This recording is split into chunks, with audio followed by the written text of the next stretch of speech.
রাজ্য সফরে এসে আজ চোরিলাম ব্লকের বোরকুবাড়ি গ্রামে পিএম কুসুম প্রকল্পের সুবিধাভোগীদের সঙ্গে মত বিনিময় করেছেন কেন্দ্রীয় মন্ত্রী প্রহ্লাদ যোশী। পিএম কুসুম প্রকল্পের আওতায় এই এলাকায় ত্রিপুরা পুনর্নবীকরণ যোগ্য শক্তি উন্নয়ন সংস্থা ট্রেডার উদ্যোগে স্থাপন করা হয়েছে ২৭টি সৌরশক্তি চালিত পাম্প মেশিন। এতে জলসেচের ক্ষেত্রে উপকৃত হচ্ছেন এলাকার প্রায় ১০০ জন কৃষক। এই প্রকল্পের মাধ্যমে সুবিধা পাওয়া কৃষকদের মতামত জেনে সন্তুষ্টি প্রকাশ করেন কেন্দ্রীয় মন্ত্রী। इस क्षेत्र में मैं आज आया हूँ माननीय प्रधानमंत्री जी का नॉर्थ ईस्ट के बारे में, पूर्वोत्तर राज्य के बारे में एक जो बहुत बड़ा उनका प्यार भी है, कंसर्न भी है, उसके लिए तो इधर प्रधानमंत्री जी हम सब लोगों को भेजते ही रहते हैं। भारत सरकार की जो योजना है वो प्रदेश सरकार और भारत सरकार मिलके जो करते हैं वो ओवरऑल, और हमारा डिपार्टमेंट का जो योजना है पीएम सूर्यघर और अनाज मुफ्त में जो अनाज देने का है, और पीएम कुसुम का जो है जो अभी आप देख रहे थे, तो ये सब के लिए इस योजना को देखने के लिए मैं आज इधर आया था। तो आप ही देखा बहुत इनोसेंटली कैसे लोग पीएम कुसुम के बारे में अपना रिएक्शन दे रहे थे, उनका कैसे आमदनी ज़्यादा हो गया है। ये सब देखते हुए इस कार्यक्रम जो पीएम ने बहुत सोच के किया है, उसके लिए वो लोग पीएम का जो इस कार्यक्रम उपयोग करके अपना जीवन स्तर का जो ऊंचा कर रहे हैं, इसलिए उनको देख के बहुत अच्छा लगा है। और कुछ लोग पीएम को भी धन्यवाद दिया है, आप भी वो देखा है।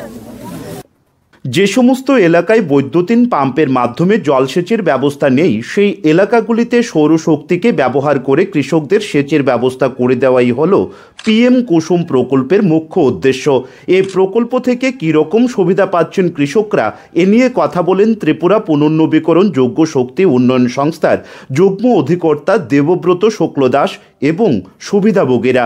এটার উদ্দেশ্য হলো অ্যাকচুয়ালি যারা কৃষক জলসেচভাবে চাষ করতে পারে না, ওদের যাতে এক ফসলের বদলে ওদের ৩টে ফসল করতে পারে এবং এটাতে আয়ও যাতে ৩ গুণ হয়।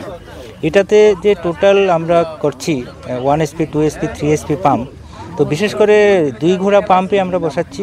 এই 2 ঘোড়া পাম্পের জন্য যে মোট খরচ আসছে ১,৭০,০০০ টাকা, শুধু পাম্প, সোলার প্যানেল, পাম্প এগুলি বসানোর জন্য, এবং এটা 5 বছর ফ্রি মেনটেন্যান্স এই টাকার মধ্যেই আছে।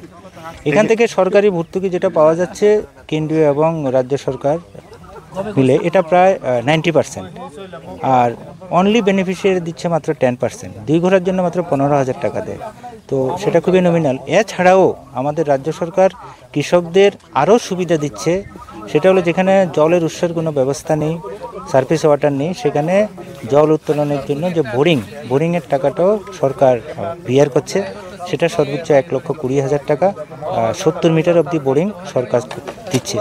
এই কারণে কৃষকরা খুব উৎসাহিত হচ্ছে এবং দিন দিন আমাদের যে অ্যাগ্রো বেসড ইকোনমি সেটা দিন দিন বাড়ছে।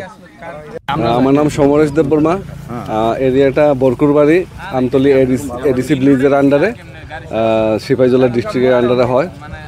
আর আজকে এটা আমার একটা ফার্ম হাউস, তো এই ফার্ম হাউসের মধ্যে মানে আমি ওই ট্রেডার থেকে একটা পাইছি, সোলার জল দেওয়ার ইয়েটা পাইছি। তো এটাতে এখন আমার মানে আগে সোলারটা না পাওয়ানে মানে ওই বাগানে জল দিতে খুব অসুবিধা হতো। পাশে একটা নদী আছে কিন্তু অনেকটা দূরে পড়ে, ওইখান থেকে মেশিন লাগায়া মানে দমকল মেশিন লাগায়া জল দিতে মানে অনেক খরচা হয়, পয়সা যাইতো, মানে পাইপের অনেক লম্বা পাইপের দরকার আসতো। তো এটা পাওয়ার পরে এখন সুবিধা হয়েছে যে এটার মধ্যে এখন জল দিতে এনি টাইম যখন তখন মানে জল দিতে গেলে জল দেওয়া যায়, কোনো অসুবিধা নাই। এতে আমার বিভিন্ন প্ল্যান্টেশন প্লাস ভেজিটেবল আমি এখানে করতেছি, ফার্মিং করতেছি, শাকসবজি এইসব করতেছি।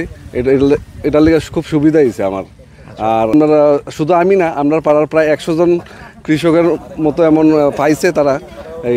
এতে মানে যারা পাইছে না তারাও মানে যারা পাইছে কাছাকাছি যারা জমি আছে তারাও ওইটার থেকে মানে উপকৃত হইতেছে, মানে ব্যবহার করতেছে, ব্যবহার কইরা পাতা কৃষি, ধান এইসব করতেছে। এখন তো ধানের সিজন মাত্র শেষ হইলো, এখন ওই পাতা কৃষি এইসব শুরু হইব।